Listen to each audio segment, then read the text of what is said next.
ಹೆಂಗಿದೆ ಅದ್ರದ್ದು ಕಾಲೆಲ್ಲ ಬೇಡ, ಆರಾಮಾಗಿ ನಾ ರೂಟ್ ನೋಡಿಲ್ಲ, ಹಿಂದೆ ಫಾಲೋ ಮಾಡೋಣ.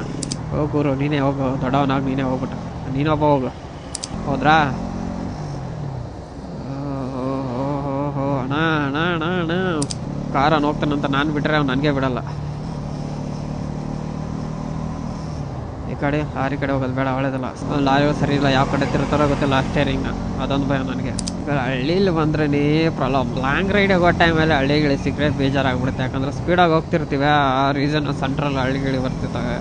ಅದೊಂದೇ ಕಷ್ಟ. ಏನೋ ಇಲ್ಲೇ ಅಕ್ಕಪಕ್ಕ ಹೋಗೋ ಟೈಮಿಗೆ ಹಳ್ಳಿ ಬಂದರೆ ಏನೋ ಪ್ರಾಬ್ಲಮ್. ನಾನು 2 ಕಾರ್ನ ಮುಂದೆ ಬಿಟ್ಟೆ. ಹುಲಿ ಹುಲಿ ಹುಲಿ ಹುಲಿ ಹುಲಿ ಹೋಗೋಣ. ಮತ್ತೆ ಕಾರ್ ನಡೀತೀಯ? ನಮ್ಮ ಕಾರ್ ಇಲ್ಲಿ ಹೋಗ್ತಾ ಇದೆ ಇನ್ನೂ ಎಷ್ಟು ಕಿಲೋಮೀಟರ್ ಅಂತ ಗೊತ್ತಾಗ್ಲಿಲ್ವಾ? ನೋಡಿ ಈ ಕಡೆ ಹೆಂಗಿದೆ ಅಂತ ಪ್ಲೇಸು. ಚೆನ್ನಾಗಿದೆ ಒಂಚೂರು. ನಾವು ಮುದ್ರಗಣ್ಣಗಡಿಗೆ ಅಲ್ಲ, ಈ ಥರ ಕ್ಲೈಮೇಟ್ ಸಿಗಲ್ಲ. ನಾವು ಪಾರ್ಕ್ ಕೊಡ್ತೀನಿ ಬೇಕಿದ್ರೆ. ಈ ಥರ ಕ್ಲೈಮೇಟ್ ಸಿಗೋಕ್ಕೆ ಚಾನ್ಸೇ ಇಲ್ಲ. ಈ ಕಡೆ ಕ್ಲೈಮೇಟ್ ಸೂಪರ್ ಆಗಿರುತ್ತೆ. ಅದು ಏನೋ ಹೇಳಿ, ನಮ್ಮ ಕಡೆ ಜಾಸ್ತಿ ಬಿಸಿಲು. ಬಟ್ ನಾವು ಈ ಕಡೆ ಎಲ್ಲ ಬದುಕೋಕ್ಕಾಗಲ್ಲ, ಅದೊಂದು ನಿಜ ಪಕ್ಕ. ನಮಗೆ ಬಿಸಿಲು ಏನಿದ್ರೆ ಬಿಸಿಲು ಬೇಕೇ ಬೇಕು. ಎಲ್ಲ ಚಳಿಲೆಲ್ಲ ಬದುಕೋಕ್ಕಾಗಲ್ಲ. ನಮ್ಮ ಬಿಸಿಲಿದ್ರೇ ಆರೋಗ್ಯವಾಗಿರ್ತೀವಿ ನಾವು.